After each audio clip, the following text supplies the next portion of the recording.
हम्म, तो √2 GL से फेंका तो कितना एंगल तक जाएगा और क्या एग्जीक्यूट करेगा? SHM। √2 GL से ज्यादा दिया तो थोड़ा सा ऊपर जाएगा,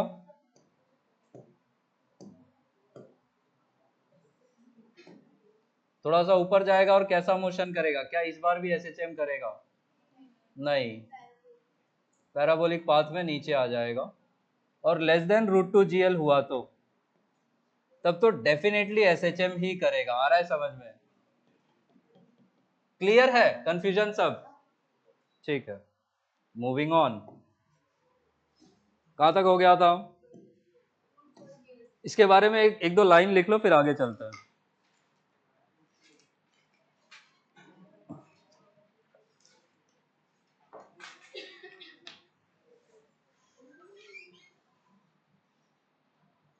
इफ प्रोजेक्शन स्पीड, ये वाला पॉइंट लिख लीजिए। If projection speed u is equal to √4 GL,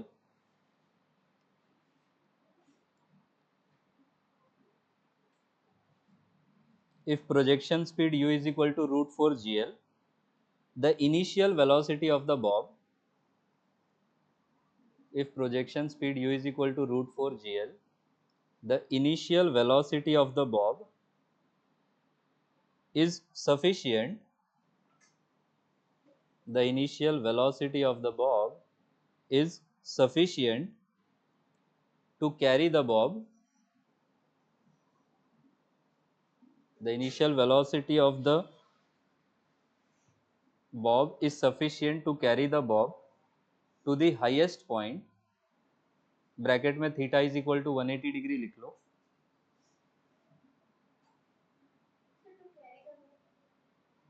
to the highest point,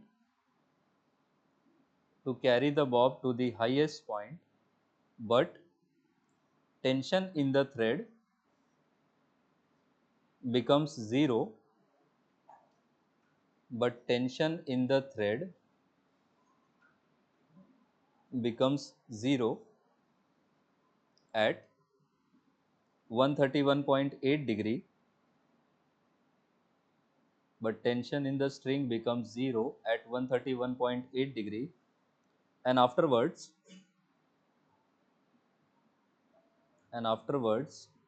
it will no longer be in circular motion, and afterwards it will no longer be in circular motion.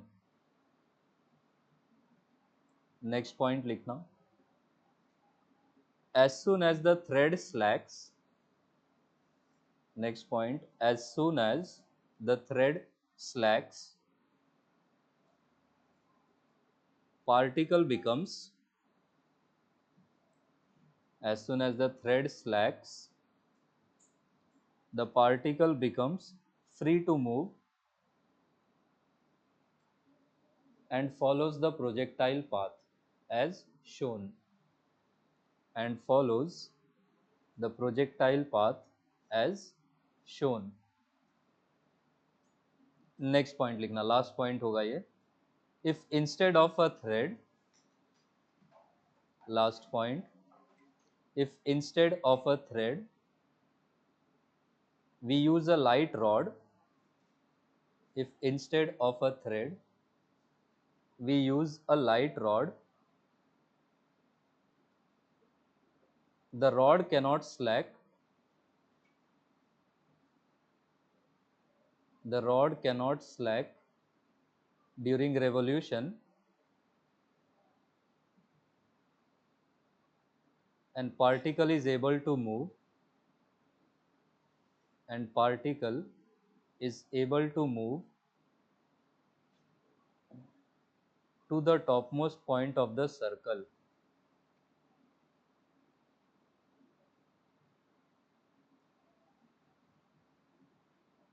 The particle is able to move to the topmost point of the circle.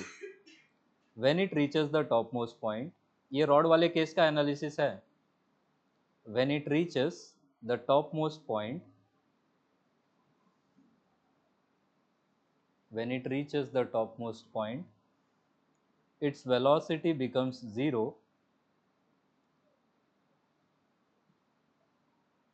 when it reaches the topmost point, its velocity becomes 0, but due to its inertia,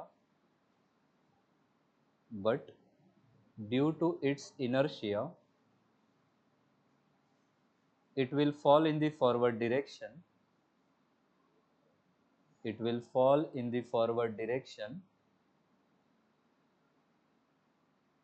And thus complete the circle. It will fall in the forward direction and thus complete the circle.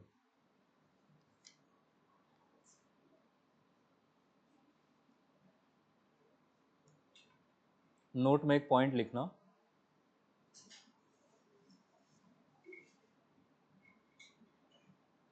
therefore in cases, note में point है, therefore in cases where the particle is restricted,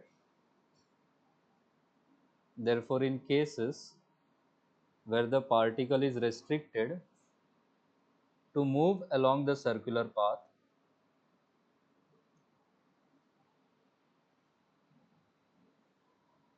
therefore in cases where the particle is restricted to move along the circular path, bracket में लिखना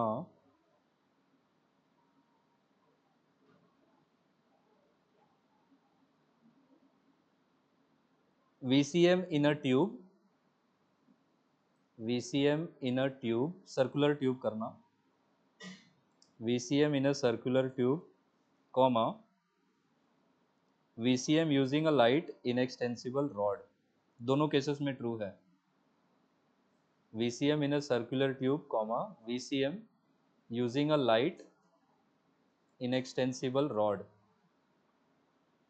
bracket close करना.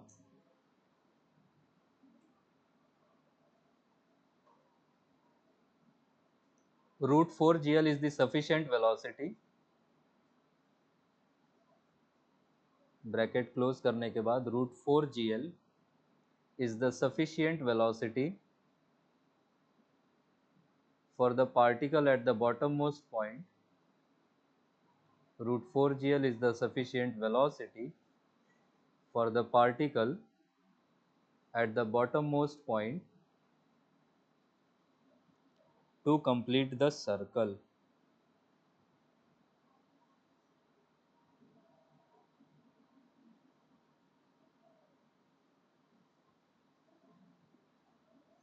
तो किन किन cases में root 4 GL से सर्कल कंप्लीट हो जाएगा? जब रॉड होगी उस केस में और जब सर्कुलर ट्यूब होगा उस केस में. ठीक है, रॉड इतना ही समझो. अभी कितने कितने केसेस हो गए? रूट 2 GL हो गया, रूट 4 GL हो गया, लास्ट केस है root 5 GL.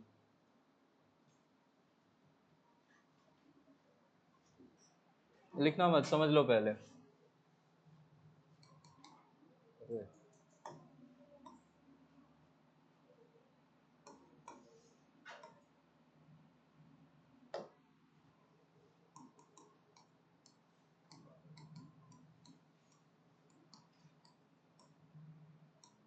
cos theta v का फॉर्मूला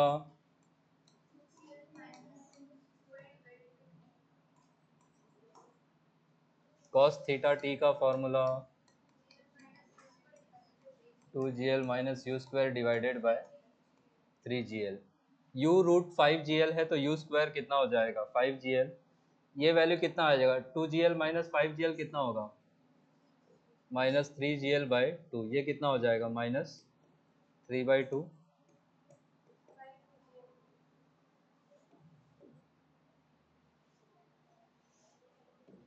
और यहाँ पे कितना हो जाएगा?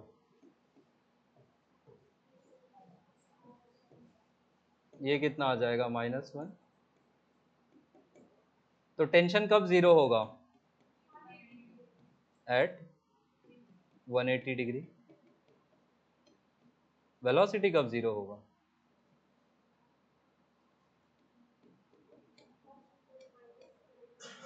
क्या ये वैल्यू पॉसिबल भी है? कॉस का वैल्यू, साइन का वैल्यू बाउंडेड फंक्शन से कितने के बीच में रहता है? -1 से +1। क्या -1.5 वैल्यू हो सकता है? नहीं, तो हम बोलेंगे दिस इज नॉट पॉसिबल। इसका मतलब वेलोसिटी कभी भी जीरो नहीं होगा। आ रहा है बात समझ में? √5 GL देंगे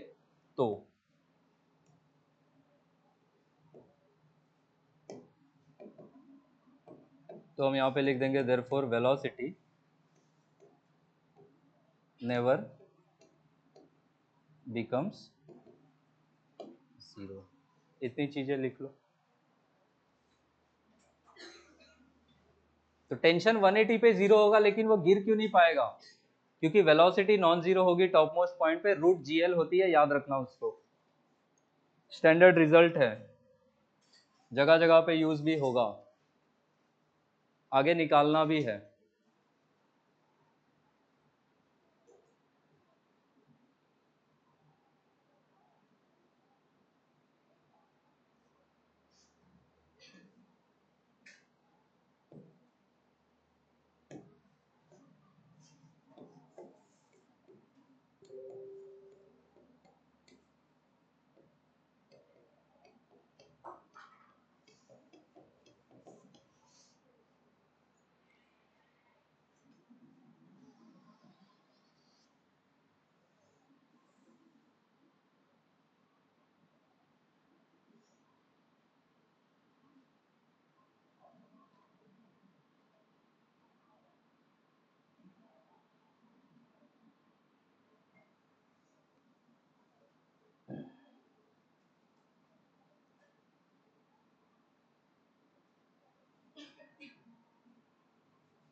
तो बॉब में सर्कल कंप्लीट करने के लिए कितना वेलोसिटी चाहिए? √5 GL। और टॉप मोस्ट पॉइंट पे भी वेलोसिटी कितना रहेगा? Non zero. आपने velocity at any angle theta का फॉर्मूला लिखा है, क्या था वो?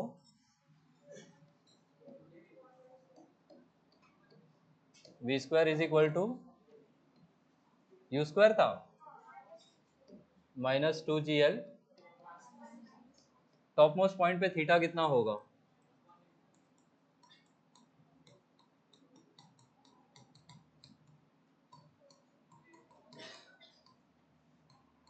और प्रोजेक्शन स्पीड हमने कितना यूज किया है? तो देयरफॉर v² का वैल्यू कितना आएगा? u² की जगह पे कितना हो जाएगा? 5GL minus 2GL into 1 minus cos 180 कितना होता है? -1। ये कितना आ जाएगा वैल्यू? सिर्फ GL बचेगा क्या? ये 5GL माइनस यहाँ से 2 मिलेगा, 2 2 जा कितना हो जाएगा? 4GL। तो v इज इक्वल टू कितना हो जाएगा? एनर्जी कंजर्वेशन से भी कर सकते हो, लास्ट ईयर मैंने एनर्जी कंजर्वेशन यूज किया था।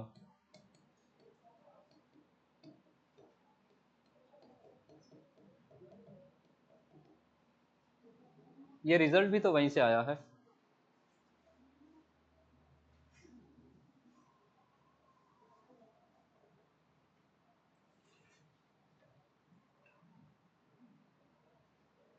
इस बार का पेपर बढ़िया अच्छा करना, बहुत सारे क्वेश्चन क्लास नोट्स के, ये तो क्लास नोट्स अच्छे से देख के आना, टाइम बचेगा। समझे? आप किसी से क्लास नोट्स ले लेना फोटो में।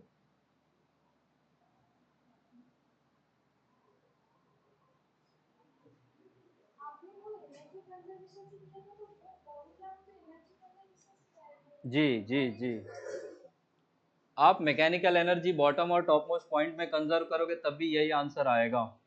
और हमने ये जो v एट एनी थीटा निकाला था वो भी तो WAT या मैकेनिकल एनर्जी कंजर्वेशन से ही किया, तो रिजल्ट्स वुड नॉट वेरी।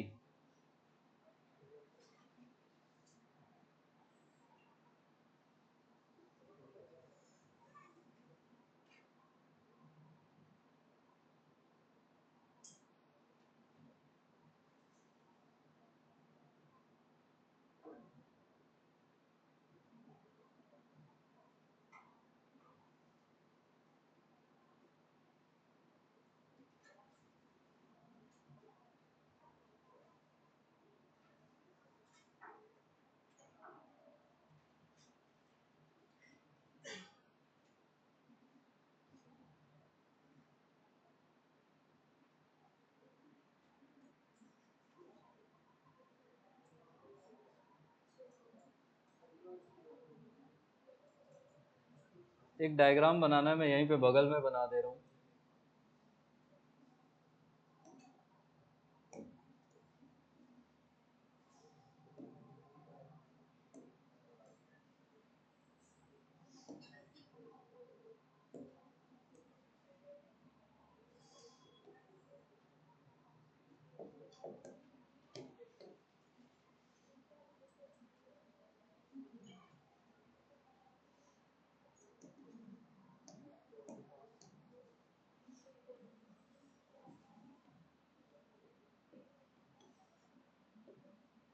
तो नीचे में अगर √5 GL दिया तो ऊपर में कितना बच जाएगा? उत्सव 12 बज गया।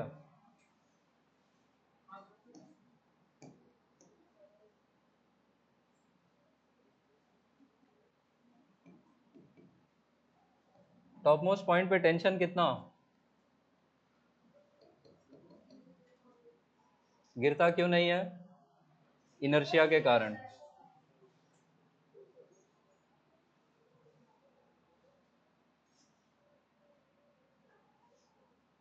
नीचे में टेंशन किसको किसको बैलेंस करेगा?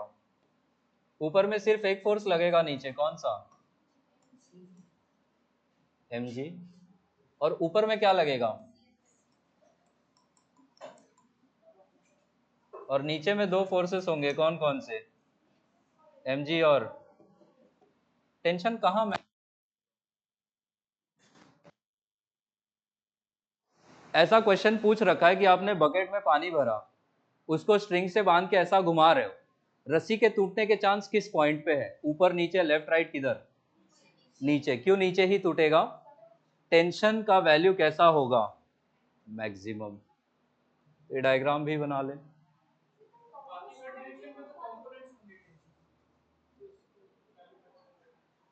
क्या कह रही हो आयशी?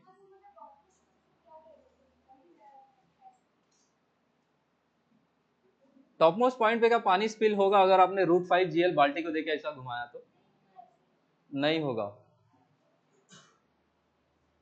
पानी गिरता तब जब CFF ना लग के सिर्फ क्या लगता उस पे? mg। हम्म। सत्संग है, कभी भी आ सकते हो, कभी भी जा सकते हो। कभी बोला है मैंने लेट आने पे भी?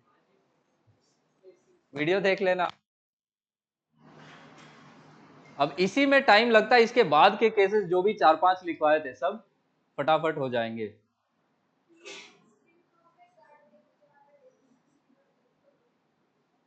स्ट्रिंग हटा सकते हो, पर फोर्सेस दिखाना है तो हम लिख देंगे टेंशन 0। कहाँ पे? नहीं नहीं नहीं, ऐसे समझना है, मैं इसको लिखवा देता हूँ। देखो, टेंशन 180 से जस्ट पहले नॉन जीरो है, 180 के जस्ट बाद भी नॉन जीरो है, सिर्फ जीरो है ऊपर, पर वो गिर नहीं रहा है क्योंकि उसके पास वेलोसिटी है आगे। ये वेलोसिटी इसको आगे ले जाएगी। जैसे ही रिया वो यहां पहुंच गया, अब टेंशन कैसा हो गया? अब CPF मिलेगा, सर्कल कंप्लीट हो जाएगा। जस्ट पहले भी यही खेल है, यहाँ पे भी टेंशन नॉन जीरो है, मिल जाएगा।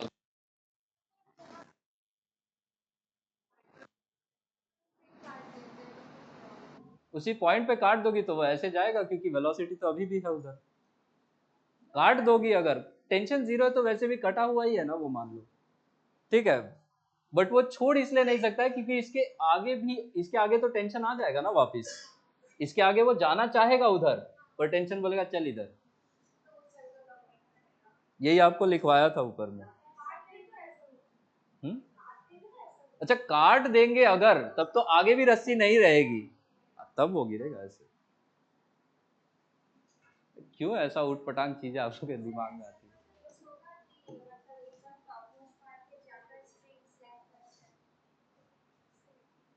यही वो केस है जहां पे स्ट्रिंग स्लैक हो सकती है, जब √5 GL देंगे, बट इनर्शिया के कारण स्लैक नहीं होगी। वो जो आपने अभी लिखा है वही है इसका एक्सप्लेनेशन।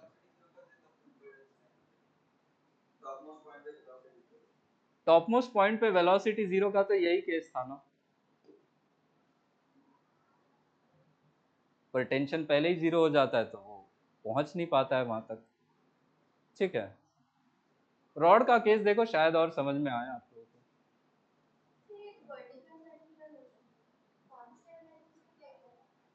कांस्टेंट मैग्नीट्यूड किसका किसका होगा? अच्छा, ऐसे घूम रहा है तो उसका क्या क्या कांस्टेंट होगा? मैकेनिकल एनर्जी, एक तो वो है, स्पीड चेंज होगा, वेलोसिटी चेंज होगा।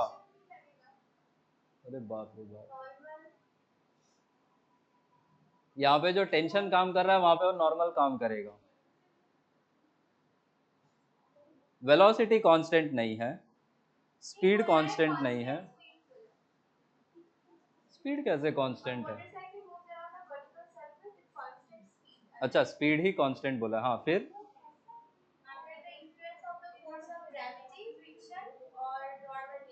हम्म, ऑप्शंस क्या क्या दिया है?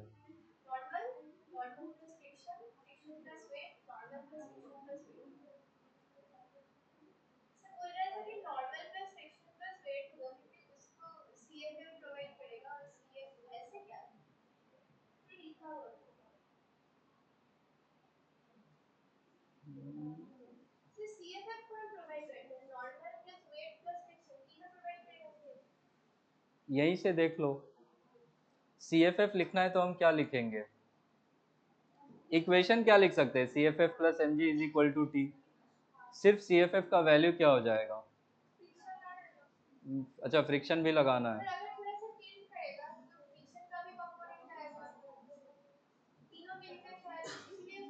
फ्रिक्शन तो हमेशा परपेंडिकुलर लगेगा ना, फ्रिक्शन टुवर्ड्स द सेंटर लगेगा। कैसे?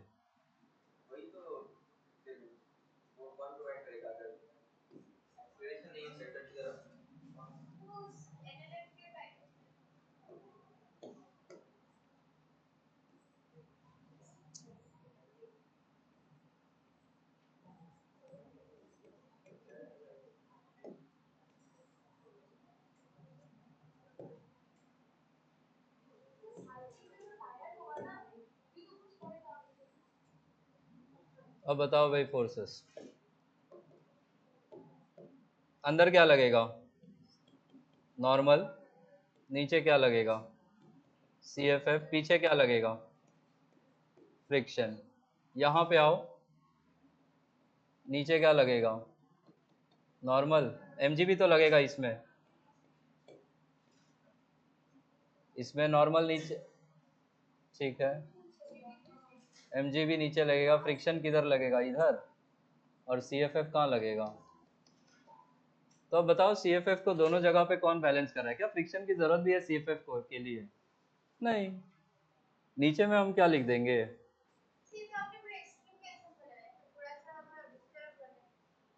थोड़ा सा उस तरह, मतलब थोड़ा सा आड़ा टेढ़ा।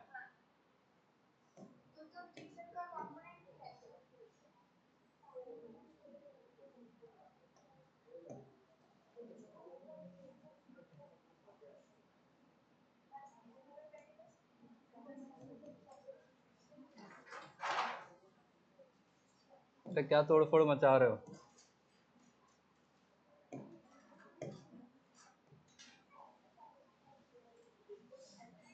क्या हो गया?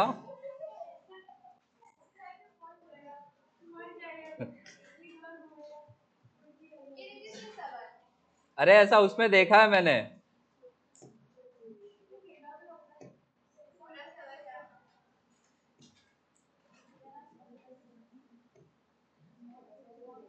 यूट्यूब में वीडियो देखा है मैंने, करता है साइक्लिस्ट लोग। अरे मेला वाला ऐसा होता है, मौत का कुआं ऐसा भी होता है क्या?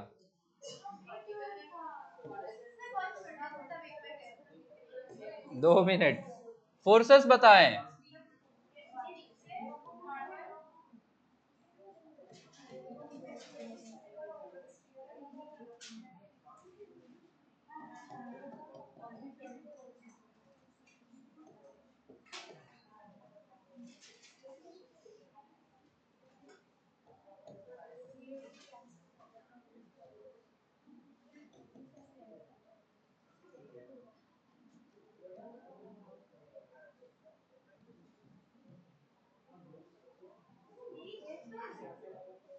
क्या चीज?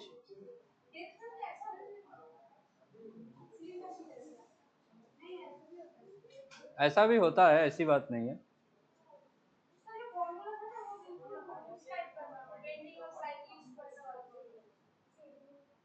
राजकन्या जरा क्वेश्चन दिखाओ। एफबीडी तो यही होगा, आप बताओ। कहाँ क्यों फ्रिक्शन देगा सीपीएफ? कौन सा क्वेश्चन है?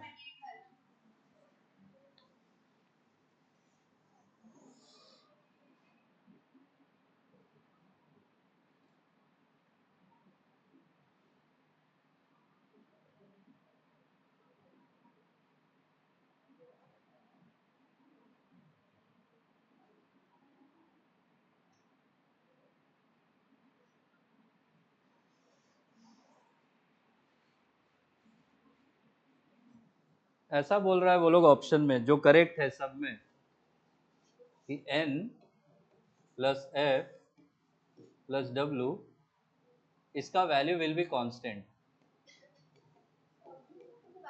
डब्ल्यू वेट है, ये नॉर्मल है, ये फ्रिक्शन है, ये वेट है।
उन्होंने ये भी बोला है कि सर्कुलर मोशन में जो स्पीड है उसका, वो कांस्टेंट है। तो स्पीड कांस्टेंट है तो सीएफएफ कांस्टेंट हो जाएगा।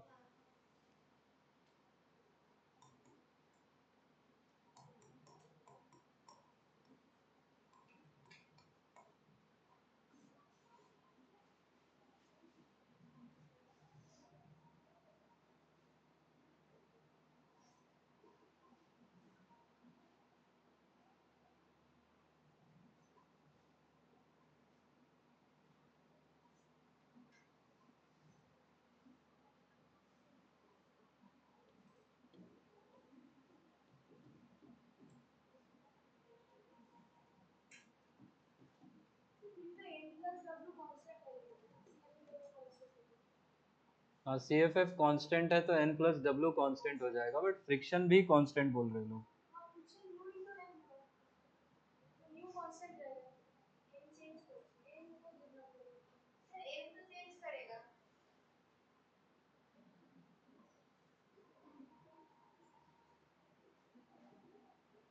n तो चेंज करेगा, नीचे में CFF प्लस mg है, n चेंज होगा तो फ्रिक्शन भी चेंज होगा।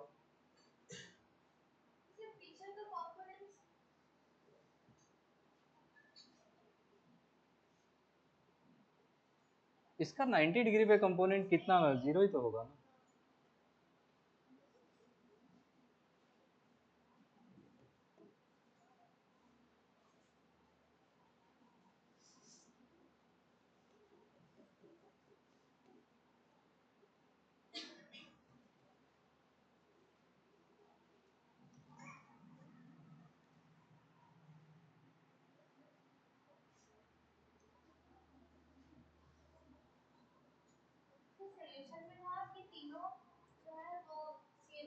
अरे इनके सॉल्यूशन में बहुत गलतियां हैं। डाउटनट में क्या बोल रहे हो लोग? डाउटनट तो और रद्दी, उसको मत देखो। डाउटनट से बेटर तो आप लोग हो।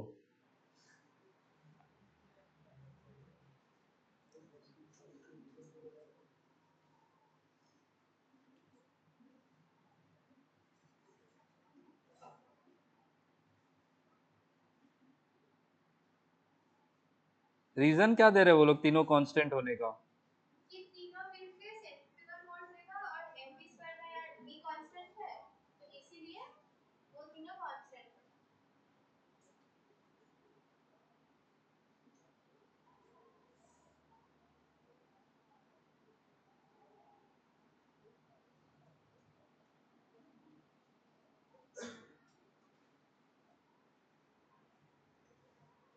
क्या कह रहे हैं वो लोग, ये बताओ जरा।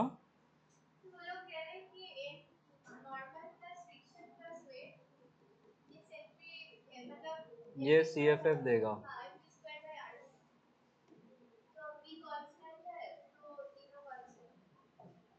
मुझे प्रॉब्लम इससे है, ये क्यों CFF देगा? ये तो हमेशा CFF के परपेंडिकुलर लग रहा है। आ रहा है समझ में? या किसी को इसके अलावा लगता है तो प्लीज बताएं मुझे, हो सकता है मैं ही गलत हूं, ऐसी बात नहीं है। बट फ्रिक्शन परपेंडिकुलर लग रहा है ना, वो क्यों क्यों देगा CPF? मेरा सिंपल सा सवाल है, फ्रिक्शन क्यों देगा CPF? फ्रिक्शन आपको CPF, ये हॉरिजॉन्टल है कि वर्टिकल है?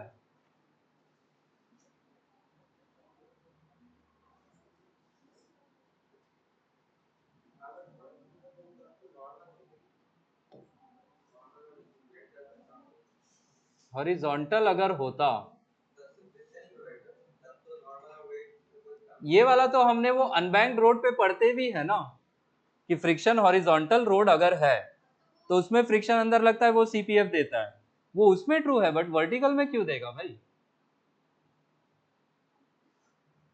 अब पता नहीं ए किधर किया है, बी किधर किया है, क्या किधर टाइप किया है। 38 n plus F plus W CPF देगा ना, डिबेटेबल है, कांट से विद कन्विक्शन।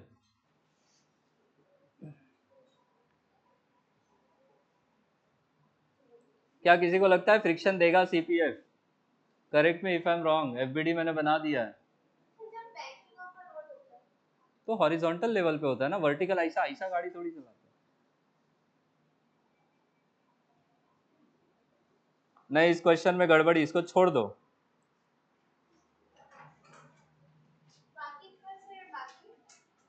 क्या बाकी? अरे इसको सब छोड़ दो, अब ए में गलती है तो बाकी कौन सा सही होगा?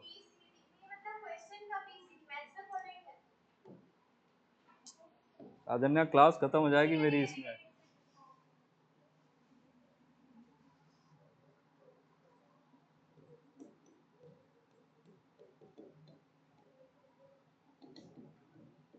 देख ही लो।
ये कॉलम 1 है, कॉलम 2 के ऑप्शंस भी मैं लिख दे रहा हूं।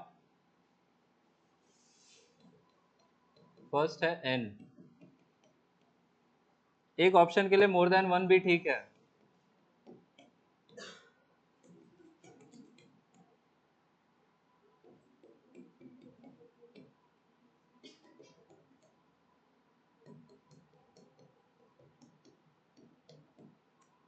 मान लो इसको करना चाहे, ये पीछे वाले क्वेश्चन के लिए है ये सब। अरे किधर गया,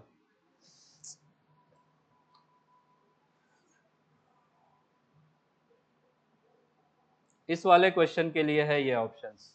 डायग्राम क्लियर है सबको? बताओ जरा क्या क्या हो सकता है। कांस्टेंट मैग्नीट्यूड किसका रहेगा? वो तो ऑप्शन ही नहीं है, वो कह रहे इसी में से चुनो।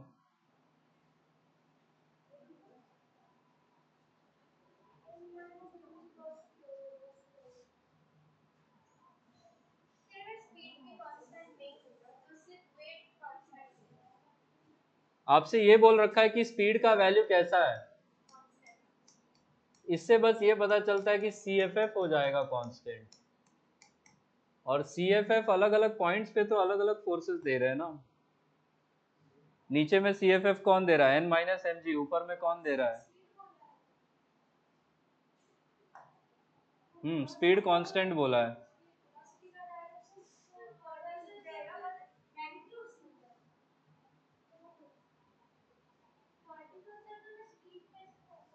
उन्होंने बोला है कि ड्राइवर जो है वो कांस्टेंट स्पीड से गाड़ी चला रहा है, ये क्वेश्चन में दिया है।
डायरेक्शन भी अगर ले तो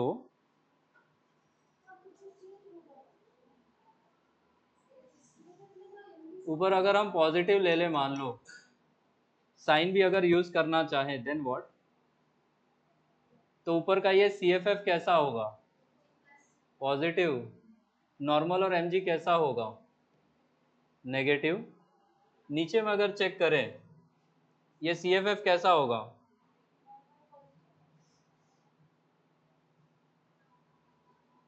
एन पॉजिटिव हो जाएगा, तो एन को क्या लिख देंगे?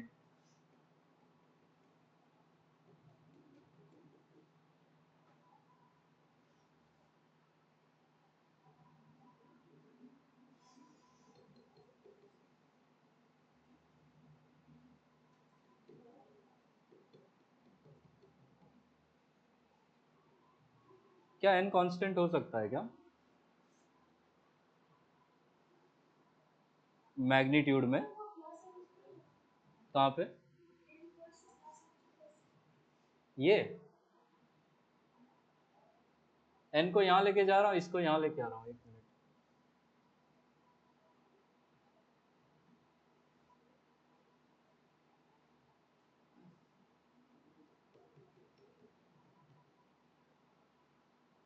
ऐसा आएगा क्या?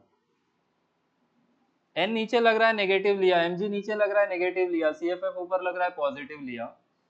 एन अगर निकालना चाहूं तो एन को यहाँ लेके आएंगे, इसको यहाँ लेके आएंगे, दोनों टर्म्स नेगेटिव हो जाएंगे।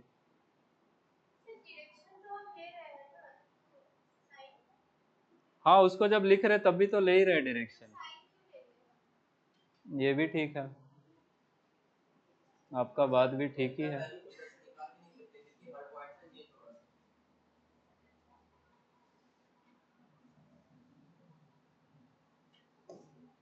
डायरेक्शन भी तो लिया है, इस क्वेश्चन में कुछ तो गड़बड़ है।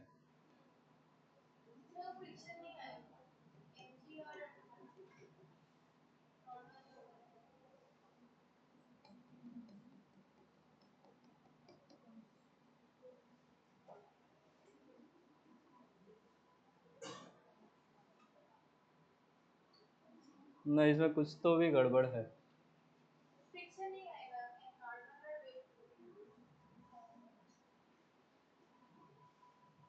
क्या कुछ कांस्टेंट हो रहा है, सिर्फ नॉर्मल?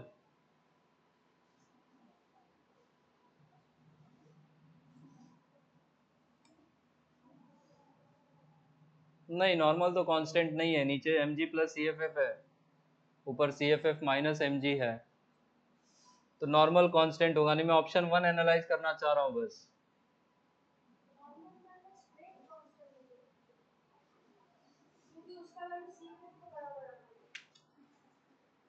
देखो, इसमें प्लस माइनस का गड़बड़ी हो सकता है, ऑप्शंस गड़बड़ी हो सकता है, नॉर्मल प्लस वेट का ऑप्शन नहीं है।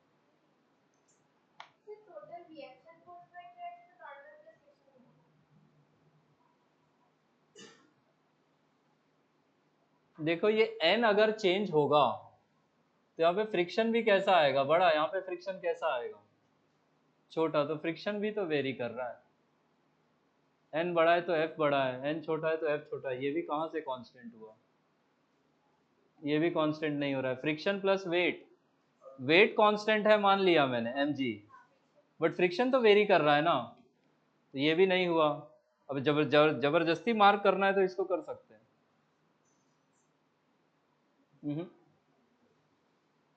n बड़ा है, f भी बड़ा है, ये कांस्टेंट है। n छोटा है, f भी छोटा है, ये कांस्टेंट है।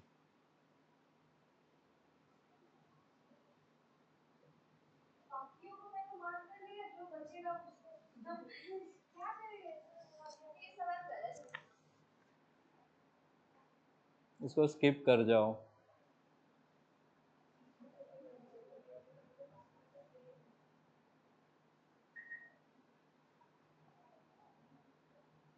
एक काम कर सकते हैं, जो गाड़ी चला रहा है उससे पूछ सकते हैं।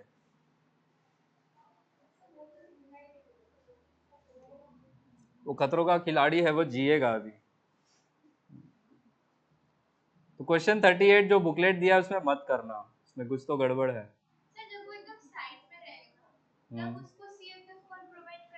नॉर्मल तो लगेगा ना, mg तो नीचे लगेगा, फ्रिक्शन भी नीचे लगेगा, वो 90 डिग्री पे तो उनका कंपोनेंट ही नहीं आएगा ना। नहीं, इसमें कुछ प्लस माइनस में कुछ तो है झोल, इसको छोड़ दो। तो इतना आधा घंटा खराब करके हमने क्या सीखा, क्वेश्चन गलत है।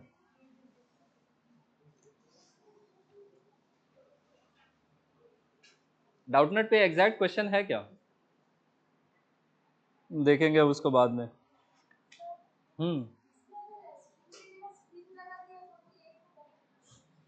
और कॉम्प्लिकेट मत करो आयशी, बिना स्ट्रिंग के तो हो नहीं रहा है, स्ट्रिंग और स्प्रिंग लगाना चाह रही हो। इसमें तो स्ट्रिंग भी नहीं है, फिर स्प्रिंग लगा के पूछते नहीं है क्वेश्चन, अभी तक तो मैंने नहीं देखा है कुछ ऐसा कि सर्कुलर मोशन में। हेमिस्फीयर में, हाँ हेमिस्फीयर में पूछते हैं, पूरे सर्कुलर मोशन में नहीं पूछते। WET यूज करो ना, उससे आ जाएगा, क्या ही पूछ लेंगे, उससे सब हो जाएगा। चलो मैं आगे।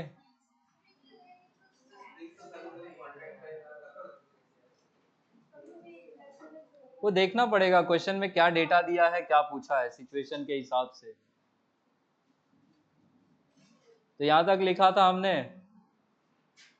ठीक है।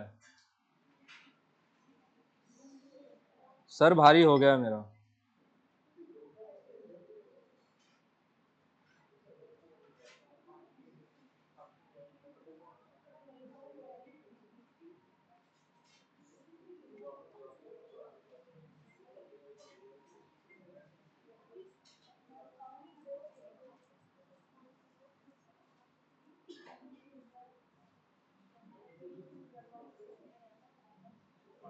अगला हेडिंग डालिए।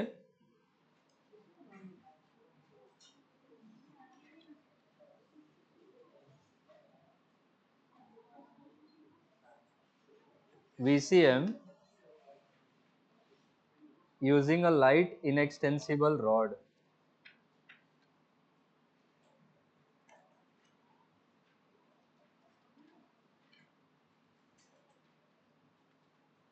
VCM using a light inextensible rod.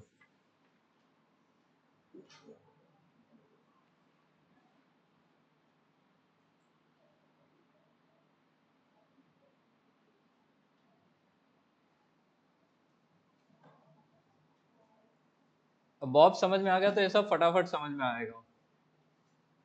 इसमें बहुत मैथमेटिक्स भी नहीं है, वहीं के रिजल्ट सीधे सीधे यूज करेंगे।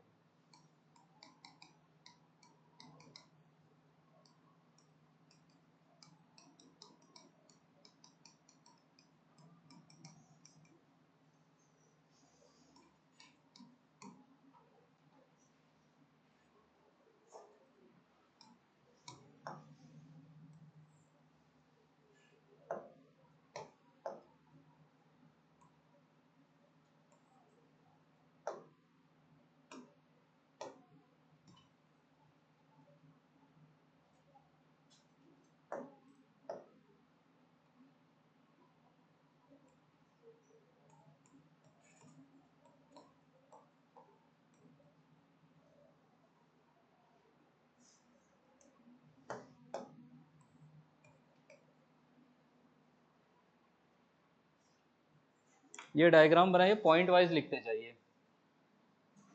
इसमें थ्योरी ही है, इसका मैथमेटिक्स हमने कर लिया है बॉब में।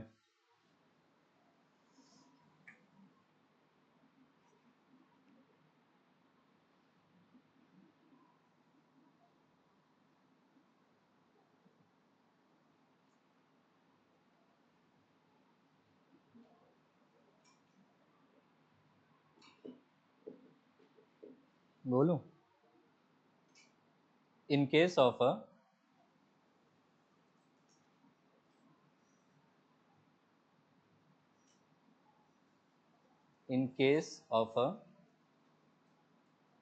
light inextensible rod,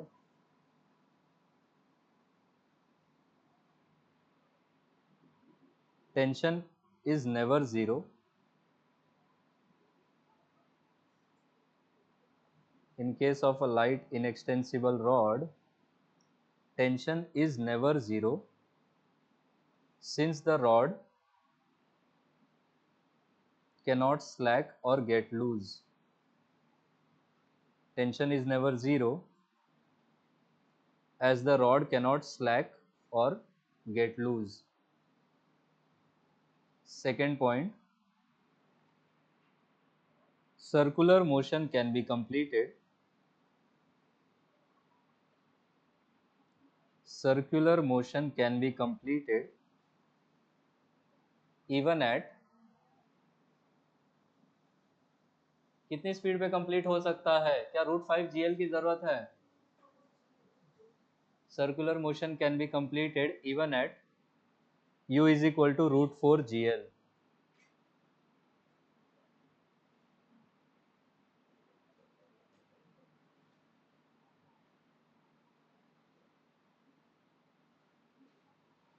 next point लिखिएगा। इसमें भी फॉर्मूले देखो सेम है। आपने वेलोसिटी एट एनी थीटा क्या लिखा था?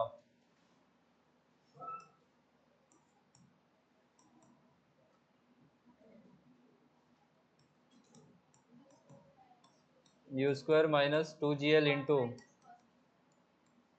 1 minus cos theta. Velocity at any theta है v² था, और टेंशन एट एनी थीटा कितना था? बड़ा वाला फॉर्मूला mu²/L माइनस 2mg। ये फॉर्मूला यहाँ भी वैलिड है, सेम मेथड से डेरिवेशन का।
इसके नीचे नेक्स्ट पॉइंट लिखना, if u is equal to √2 gl,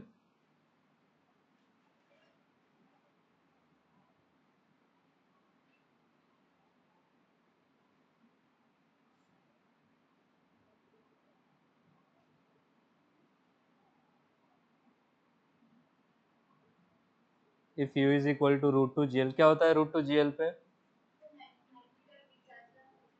the particle reaches point B,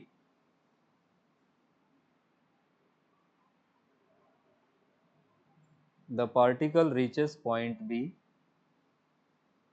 at point B, उसी में कंटिन्यू करना है, at point B V is equal to 0, therefore the particle returns from point B, particle क्या rod लिखना है आपको यहाँ पे, the rod returns from point B and oscillates,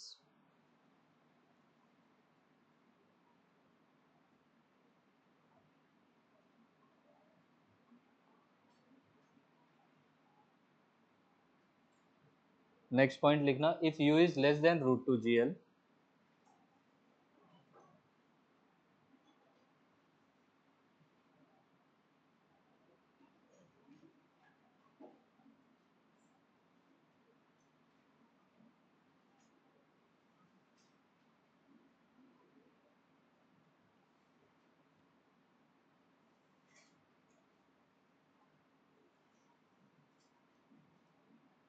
if u is less than √2 gl, particle does not reach point B, particle does not reach point B,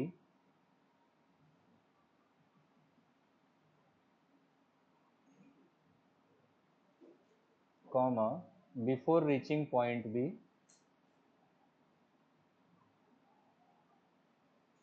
before reaching point B, V becomes 0, before reaching point B, V becomes 0 and the rod oscillates. अब इसमें एक assumption है कि small displacement में ही oscillation होता है, बड़े displacement में नहीं. Next point लिखना, if u is more than √2 gl,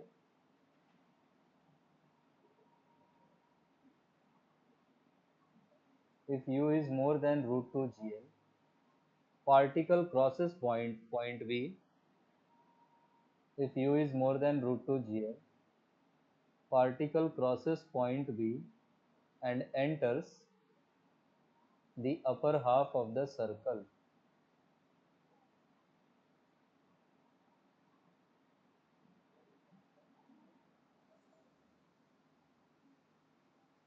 ठीक है, अगला पॉइंट लिखना, if u is equal to √4 gl,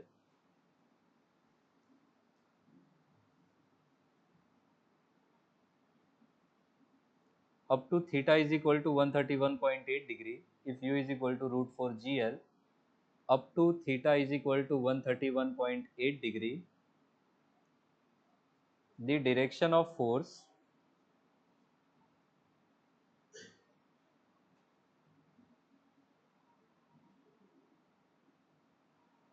by the rod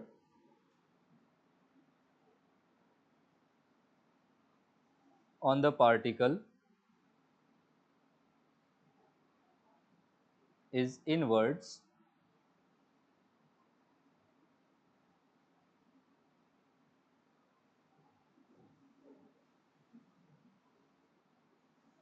bracket में लिखना T provides CPF, T मतलब tension in the rod, bracket में T provides CPF, bracket close करना, आगे कंटिन्यू करना, at theta more than 131.8 degree,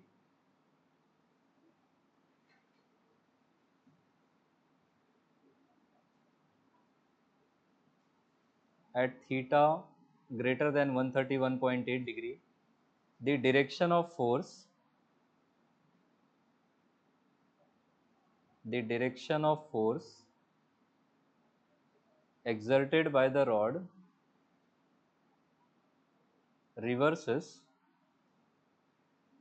the direction of force exerted by the rod reverses, therefore rod pushes mass m, therefore rod pushes mass m, leading it to complete the circle, leading it to complete the circle as u is equal to root 4 gl, as u is equal to root 4 gl is sufficient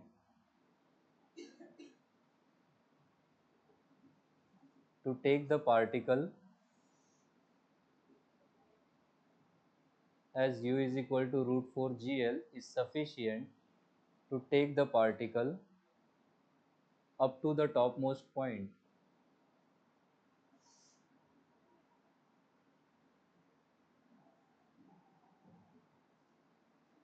Up to the topmost point, bracket में point सी लिख लेना,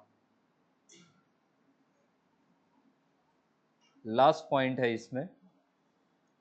If u is more than root 4 gl, if u is more than root 4 gl, the particle executes, if u is more than root 4 gl, the particle executes circular motion with ease. The particle executes circular motion with ease, आसानी से.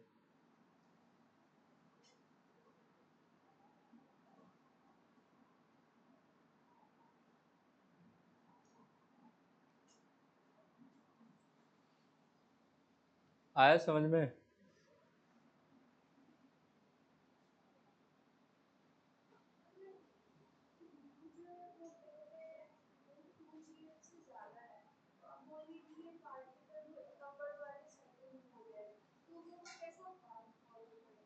वो आएगा वैसे ही, पर वो SHM नहीं होगा, क्योंकि SHM वैलिड होता है फॉर स्मॉल डिस्प्लेसमेंट्स. वो डिस्प्लेसमेंट बड़ा हो जाएगा. आ रहा है समझ में? स्मॉल एंगुलर डिस्प्लेसमेंट का मतलब है 10 से 12 डिग्री, जिसमें हम ऑसिलेट करेगा, SHM नहीं होगा. ठीक है, ऑसिलेट डेफिनेटली करेगा क्योंकि वो ऊपर गया, आएगा वापस नीचे, बट वो SHM नहीं होगा. ठीक है, पूछते नहीं है आपसे ये सब. रॉड तो अभी पूछा भी नहीं है नीट में. नेक्स्ट हेडिंग लगाइएगा, VCM in a circular tube.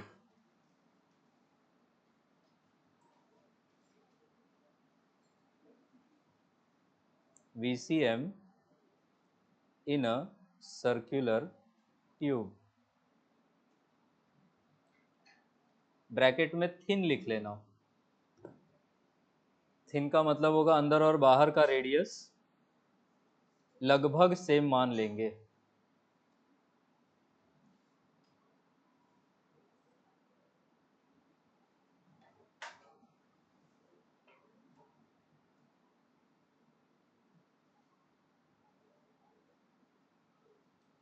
इसके बारे में भी आपने क्या लिखा था, रूट 4 GL क्या सफिशियंट होगा?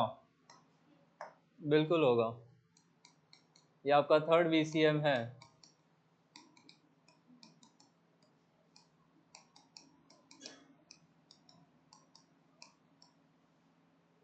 अब ट्यूब में हम रेडियस R लेंगे.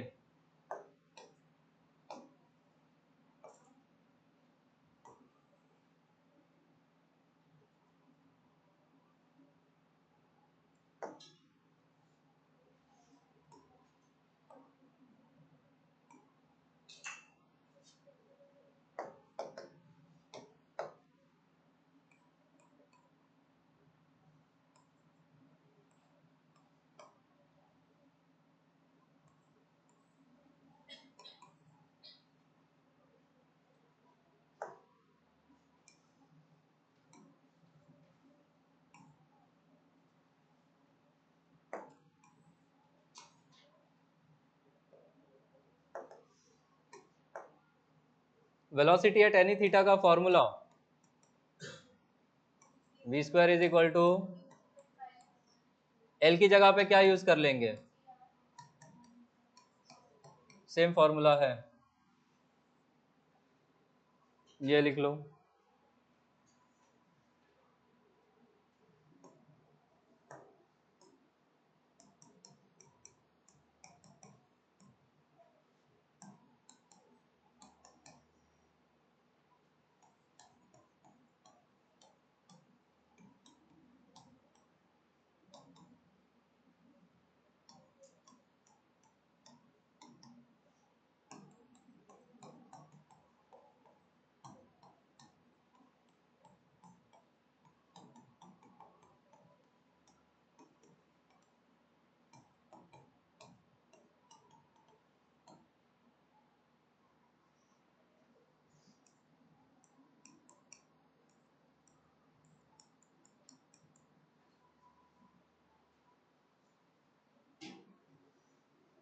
रॉड में चाहे तो लिख सकते हो, tension in the rod provides the necessary CPF for circular motion.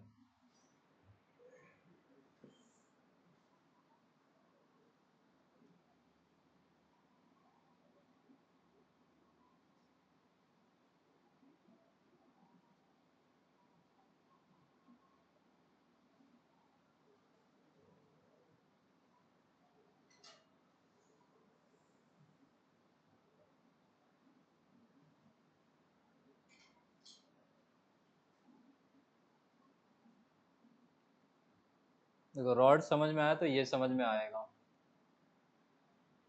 Rod clear है भाई? कितनी स्पीड सफिशियंट है सर्कल कंप्लीट करवाने को रॉड में? इसमें √4 GR सफिशियंट होगा, ठीक है। 131 के बाद क्या उसमें टेंशन रिवर्स करता था डायरेक्शन, इसमें नॉर्मल रिवर्स करेगा डायरेक्शन। आ रहा है बात समझ में? अभी वो आउटर ट्यूब के कांटेक्ट में है, फिर वो ऊपर से कांटेक्ट छोड़ के इनर ट्यूब के कांटेक्ट में आएगा और नॉर्मल फिर से डायरेक्शन रिवर्स करेगा और √4 GR में वो सर्कल अगेन कंप्लीट कर लेगा, ठीक है। आपने टेंशन एट एनी थीटा का फॉर्मूला लिखा था, क्या था वो?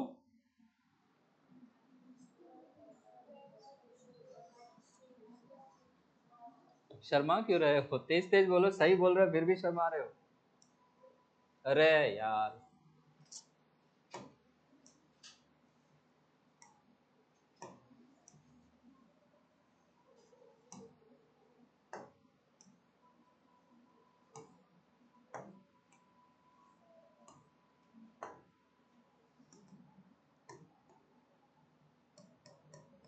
वहां पे टी का फॉर्मूला क्या था?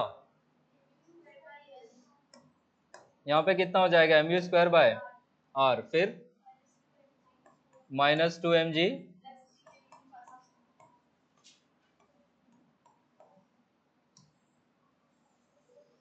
This is normal at any theta.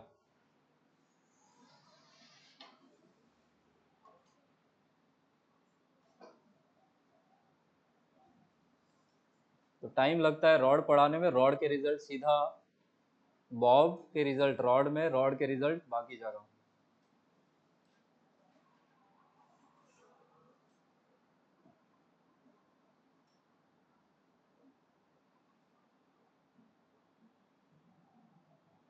मैं फिर से बता रहा हूँ, सबसे इंपॉर्टेंट नीट के लिए आपके लिए क्या है?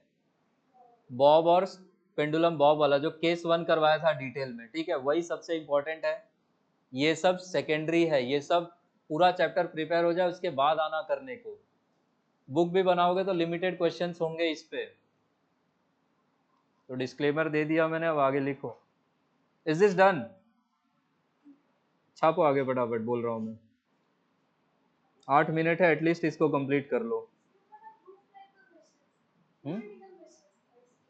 थ्योरी ही पूछता है, न्यूमेरिकल न्यूमेरिकल्स देते ही आपको पता है कि WET यूज कर लो या मैकेनिकल एनर्जी कंजर्व कर लो। आप रट के बता दो सीधे सीधे, ठीक है। लिखे first point, if u is equal to √2 GR,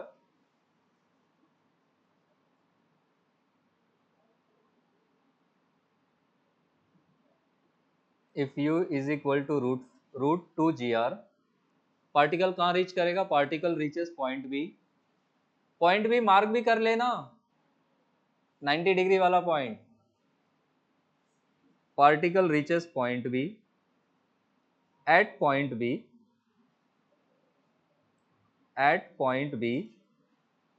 V is equal to 0.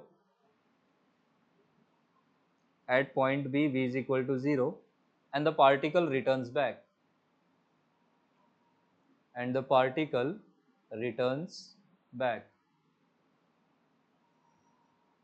Next point, if U is less than root 2 GR,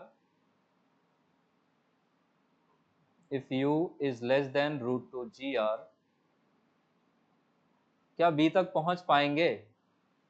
Particle cannot reach point B.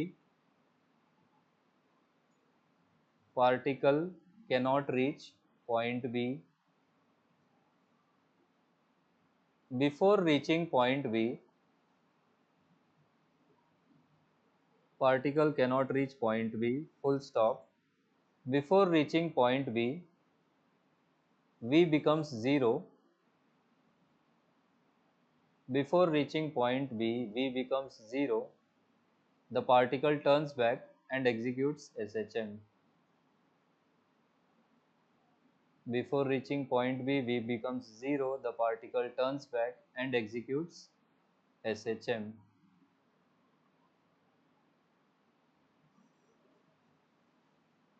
Next point है, if U is more than root 2 GR,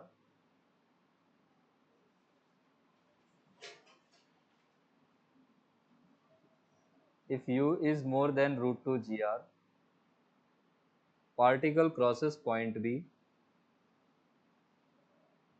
If U is more than root 2 GR, particle crosses point B and enters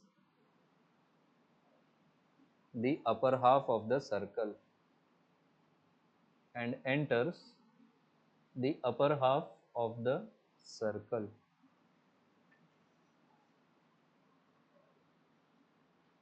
Next point लिखना, if U is equal to root 4 GR,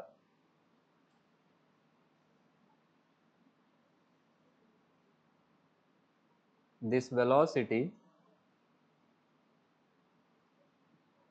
is sufficient.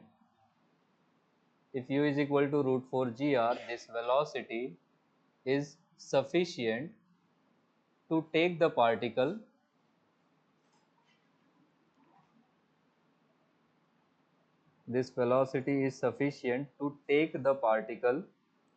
to the topmost point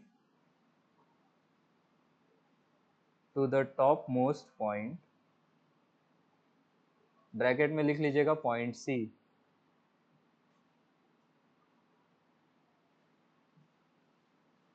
next point इसी का ही extension है, कितने degree पे tension या normal 0 होगा? 131.8 degree. अगला point लिखना, at theta is equal to 131.8 degree, at theta is equal to 131.8 degree, n becomes 0.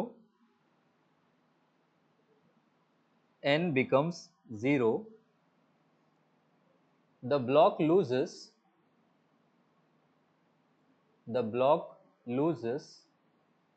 contact with the outer surface.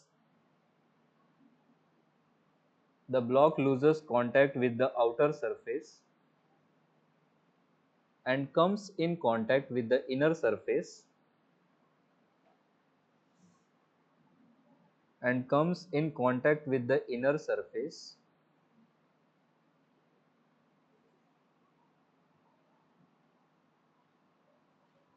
Therefore, direction of n reverses.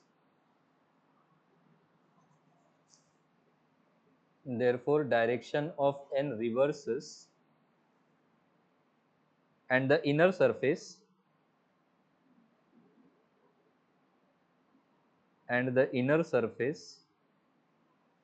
pushes the block outwards,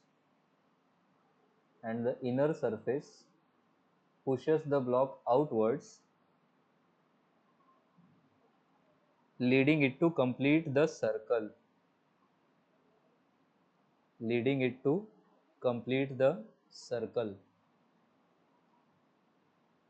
अब इसमें याद ये रखना है कि टॉप मोस्ट पॉइंट पे velocity 0 होगा, पर क्या वो गिर सकता है नीचे? नहीं, ट्यूब उसको रोकेगा, कंस्ट्रेंड है वो, तो वो आगे मूव कर जाएगा। आ रहा है बात समझ में? ये आपने पहले लिख रखा है, इसमें लिख भी लो, at the topmost point,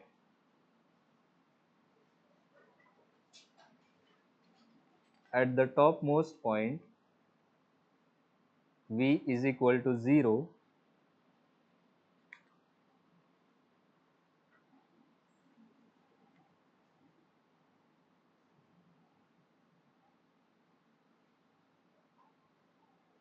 but due to its inertia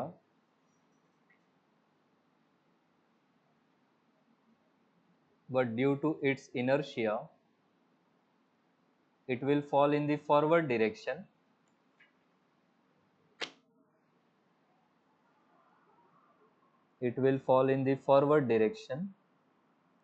and complete the circular path,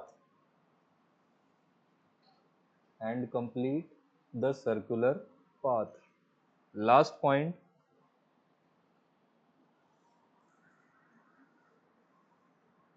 if u is more than root 4 gr,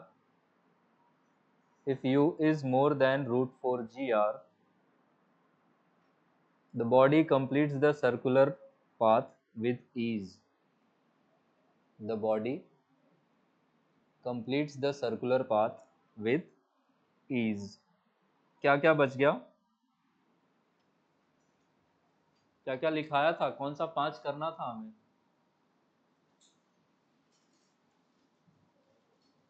Bob हो गया? समझ में आया सबको? रूट 2 जी आर देंगे तो कहाँ तक जाएगा? कितना डिग्री? 90, और 90 से रिटर्न करके क्या कर जाएगा वो? रूट 2 जी आर से ज़्यादा दिया तो ऊपर जाएगा, बट प्रोजेक्टाइल में आएगा। रूट 4 जी आर में कहाँ तक जाएगा? 131.8। उसके बाद और रूट 5 जी आर दिया तो कंप्लीट कर लेगा। इनएक्सटेंसिबल रॉड में रूट 5 जी आर दिया तो नाच गा के कंप्लीट हो जाएगा। रूट 4 जी आर दिया तो स्टिल कंप्लीट हो जाएगा। टेंशन अपनी डायरेक्शन को 131.8 के बाद क्या करेगा? रिवर्स कर लेगा, वो पुश करके उसको आगे लेके जाएगा। सर्कुलर ट्रैक में भी कितने डिग्री पे नॉर्मल डायरेक्शन रिवर्स करेगा? 131.8। इसमें भी सर्कुलर ट्रैक में भी कितना वेलोसिटी सफिशिएंट है सर्कल कंप्लीट करवाने को? Root 4 ji are. आ रहा है बात समझ में? ठीक है। सर्कुलर ट्यूब बच गया है, नहीं सॉरी, ट्यूब करवा दिया ना, ट्रैक बच गया और हेमिस्फेरिकल सरफेस बच गया। ठीक है, इसको नेक्स्ट क्लास में कर लेंगे, छोटा ही है। अब इसमें भी बहुत टाइम नहीं लगेगा, आधे घंटे में दोनों खत्म हो जाएगा। तो वीसीएम कंप्लीट। फिर अब आओगे तो नहीं कल? स्टडी लीव है आप लोगों का, है ना? चलो, स्टडी वेल, प्रिपेयर वेल, है ना? Don't stop until you are proud of yourself obviously. Priya जरा नोट्स देना 2 मिनट।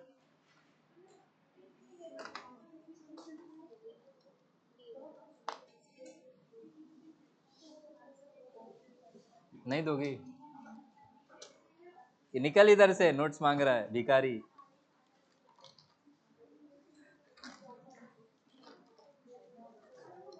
दो मिनट रुक जाओ।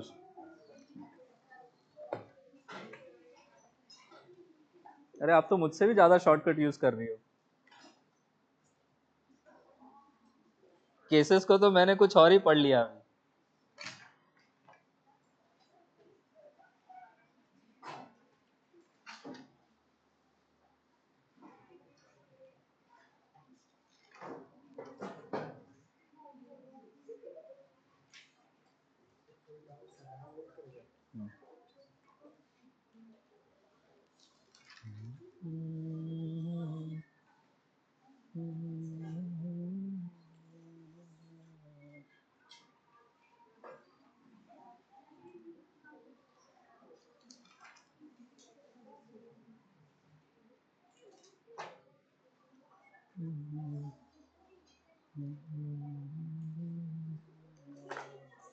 लीजिए, थैंक यू सो मच।